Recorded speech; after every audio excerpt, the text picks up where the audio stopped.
nous allons bien sûr ouvrir la Bible. Le diable ne veut pas que nos yeux s'ouvrent sur la personne de Jésus. Pourquoi?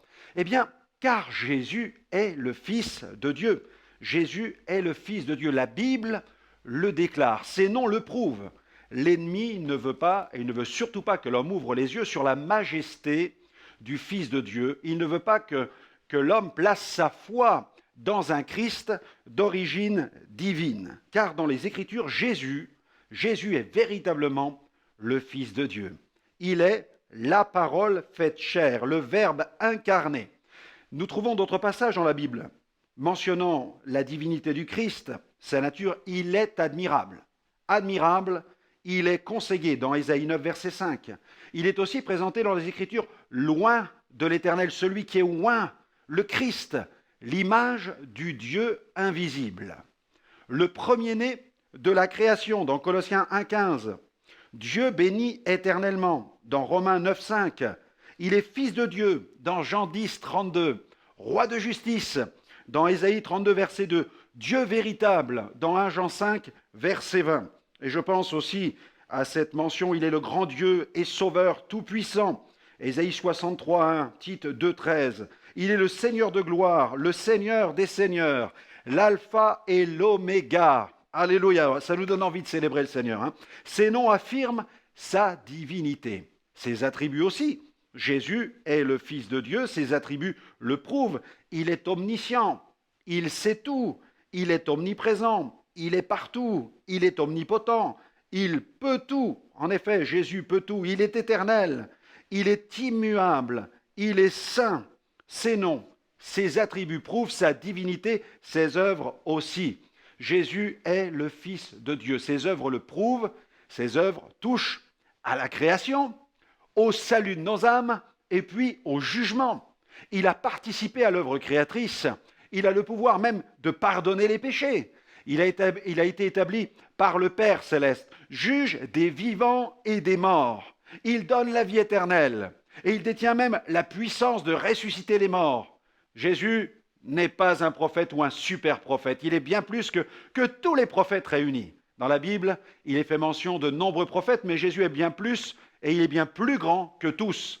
Car si ces prophètes ont parlé, nous ne devons jamais oublier qu'ils furent animés de l'Esprit de Jésus. La parole de Dieu nous apporte cette précision au sujet des prophètes dans la première épître de Pierre, au chapitre 1er et au verset 11. Il est écrit « Il voulait sonder l'époque et les circonstances marquées par l'Esprit de Christ qui était en eux. » Regardez, le texte dit « par l'Esprit de Christ qui était en eux » et qui attestait d'avance les souffrances de Christ et la gloire dont elles seraient suivies. Amen. Jésus n'a jamais eu besoin de dire « Ainsi parle l'Éternel ». Il a dit « En vérité, je vous le dis ». Il est le grand « Je suis ». Il est l'Éternel.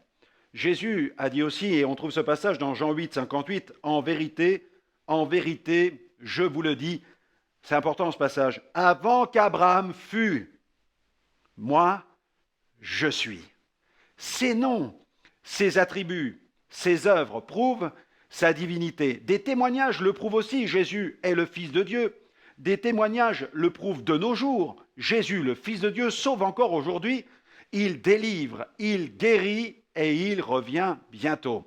Il a dit « Et voici, je suis avec vous tous les jours jusqu'à la fin du monde ». Ressuscité, il est le grand vainqueur de nos péchés. Il a triomphé du diable, de la mort et de l'enfer.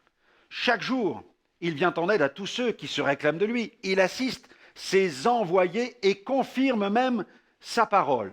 Lorsque l'apôtre Pierre est allé rendre visite à un dénommé Énée qui était alité, souffrant de paralysie, Pierre s'est approché du lit de cet homme et lui a adressé cette simple parole.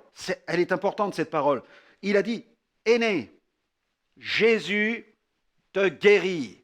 Lève-toi et marche. » Immédiatement, Jésus fit éclater sa gloire dans la chambre de cet homme qui fut instantanément guéri. De nos jours, Jésus agit encore avec puissance et avec gloire.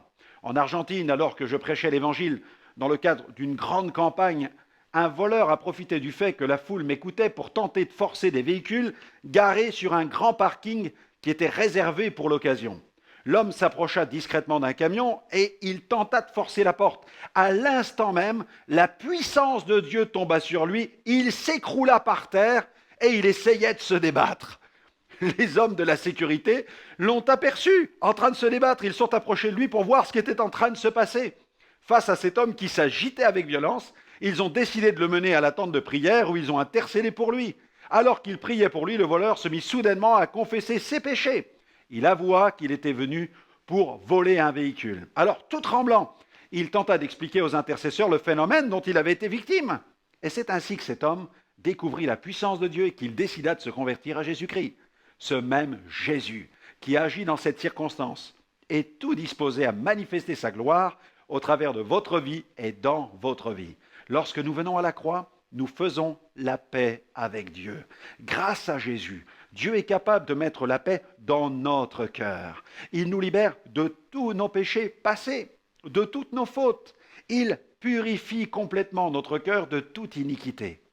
Alors que je me trouvais dans un pays d'Asie pour une grande campagne d'évangélisation, un soir, on a frappé à la porte de ma chambre. Et quand j'ai ouvert la porte, j'ai vu 3 hommes.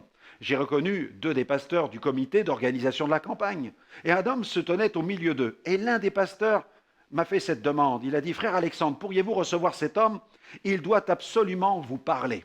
J'étais plutôt surpris d'avoir une telle visite à cette heure tardive de la soirée. Tout cela semblait si mystérieux. Mais j'ai accepté. Les pasteurs se sont retirés, l'homme est entré, et puis l'entretien a tout simplement commencé. Et l'homme m'annonça froidement qu'il était le numéro 2 de l'armée irrégulière de son pays. Cela commençait fort. J'étais soufflé, stupéfait. Et en observant cet étrange invité, j'ai remarqué qu'il était infirme. Une de ses jambes était raide. C'était une jambe artificielle. L'homme a commencé alors à me raconter sa vie, une histoire vraiment dramatique. Je n'imaginais pas à ce moment-là que j'allais écouter l'histoire certainement la plus tragique de toute mon existence. Alors qu'il n'était qu'un enfant, les forces gouvernementales sont arrivées dans son village et se sont rendues immédiatement à l'école. Plusieurs camions qui transportaient des soldats en armes ont pris position et ont encerclé cette petite école de campagne. Les soldats ont pénétré dans les classes et ont rassemblé les enfants au beau milieu de la cour. Ils ont séparé les garçons d'avec les filles. Et soudain, ils ont chargé leurs armes automatiques, dirigé leurs canons sur les fillettes qui étaient terrorisées, et dans un fracas insupportable, ils ont fait feu sur ces filles. Les soldats les ont massacrées sous les yeux des jeunes garçons. Mais quelle était la raison d'un acte aussi barbare, aussi abominable?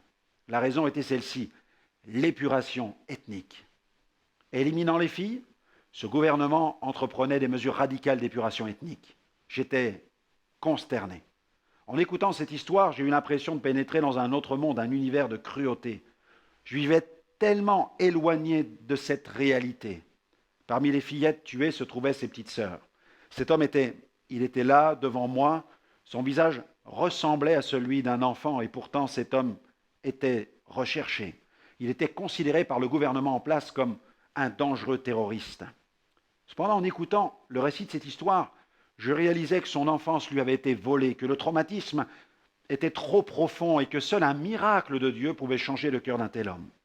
Le jour où il assista au massacre de ses petites sœurs, il m'expliqua qu'il s'est senti comme détruit intérieurement. Et face à cette horreur, il a juré de venger leur sang. Il a fait le serment de se battre jusqu'à la dernière goutte de son sang. Alors très vite, il a intégré la guérilla. Une haine terrible avait rempli son cœur à tel point qu'il fallait que le sang coule. Armé d'une kalachnikov, il a fait parler les armes. Pendant plus de 20 ans, dans la clandestinité la plus totale, il a combattu, tel un soldat de l'ombre, commettant des enlèvements, des crimes et des attentats. Mais quelques mois plus tôt, il se trouvait dans la jungle avec une compagnie sous ses ordres. Il a été repéré par un hélicoptère de l'armée gouvernementale qui l'a pris immédiatement en chasse. Et sans aucune sommation, le soldat, positionné à l'intérieur de l'hélicoptère, a fait feu avec la mitrailleuse, cette mitrailleuse lourde suspendue à l'hélicoptère. Et ce jour-là, il a assisté à un nouveau massacre. Impuissant, il a vu ces soldats tomber à terre les uns après les autres. Et il fut lui aussi pris au piège des balles. Le visage figé endurci, il me confiait qu'il ne pourrait jamais oublier les cris et les hurlements de douleur de ses soldats. Il essaya tout de même de sauver sa peau en cherchant à se frayer un chemin dans la jungle, mais en vain. Avec cette jambe infirme, il ne pouvait pas se déplacer rapidement. Alors cette jambe, il l'avait perdue au cours d'une bataille. Néanmoins, il tenta d'échapper à cet hélicoptère en cherchant à se cacher. Il était traqué comme une bête et il a fait une dernière tentative pour échapper à ce bruit infernal. Mais c'était peine perdue, il était épuisé. Son corps l'abandonnait. Il s'est arrêté, incapable d'aller plus loin. Il ne lui restait plus qu'à attendre la mort. Il pensa même en lui-même, tout est fini pour moi. Il leva les yeux une dernière fois et il a regardé en direction de l'engin. Il s'attendait à recevoir le coup de grâce, mais bizarrement, il ne pouvait pas percevoir l'appareil. Pourtant, il entendait bien le bruit des pales de cet hélicoptère qui n'était qu'à quelques mètres au-dessus des arbres. Il entendait bien le bruit assourdissant des balles qui fusaient tout autour de lui, mais l'hélicoptère, quant à lui, restait invisible. Soudain, au-dessus des arbres de la jungle, il aperçut une main géante. Non, il ne rêvait pas. Cette main géante n'était qu'à quelques mètres au-dessus de lui. Elle s'était comme placée en travers du feu des balles entre lui et l'hélicoptère. Cette vision le pétrifia. Cette main ne pouvait être que celle d'un dieu, mais chose étrange, elle était percée, ensanglantée. Quelques secondes plus tard, l'hélicoptère et la main géante disparurent pour laisser place à un profond silence, un silence de mort. Il demeura seul, debout, au milieu de ces cadavres mutilés. Quelques-uns gémissaient, encore agonisants, ne pouvant plus rien faire pour eux et répondant à leurs supplications. Il me confia qu'il abrégea la souffrance de certains. Cette terrible expérience a plongé son âme dans des tourments atroces. Alors une question a commencé à hanter son esprit. Il voulait savoir à quel Dieu appartenait cette main. Il voulait connaître ce Dieu puissant. Et quelque temps après, il est informé par un membre de sa famille qu'un Européen est venu dans son pays. Il est là, à la capitale, pour tenir des réunions publiques dans lesquelles son Dieu se manifeste par des guérisons et des délivrances. Alors il est interpellé par le fait que cet Européen parle d'un Dieu dont les mains ont été percées. Alors là, dans la chambre, il se tourne vers moi et il me demande « J'ai appris que vous parlez d'un Dieu qui s'est fait homme, que cet homme a été cloué sur une croix, que ses mains ont été percées à cause de nos fautes. Pourriez-vous me dire à qui appartient cette main percée que j'ai vue dans la jungle ?» J'étais sous le choc, abasourdi, devant tout ce que je venais d'entendre. Je n'en croyais pas mes oreilles. Après quelques instants de silence, j'ai repris mon souffle et je me suis empressé d'annoncer l'évangile à cet homme. Je lui ai fait connaître l'identité de ce Dieu dont les mains ont été percées il y a 2000 ans. Et il m'a posé une seconde question. Que faut-il que je fasse maintenant? C'est alors que je l'ai exhorté à changer de vie. Je lui ai lancé le défi suivant. Déposer les armes, pardonner, abandonner tout esprit de vengeance et celui qui a eu les mains percées sur la croix vous pardonnera tous vos péchés. Je lui ai dit encore bien d'autres choses. Mais cette nuit-là, il a pris une décision et confessa « Je dépose les armes à cause de Jésus-Christ ». Ensuite, nous avons longuement parlé de la foi, puis il quitta ma chambre. Je m'en souviens encore, il est reparti comme une ombre dans la nuit, mais il marchait sur le chemin d'une nouvelle destinée. Un nouvel homme venait de quitter la prison de la vengeance. Il venait de triompher de son pire ennemi, l'offense. Et ce sont les mains meurtries de Jésus qui lui ont donné la force, la puissance du pardon.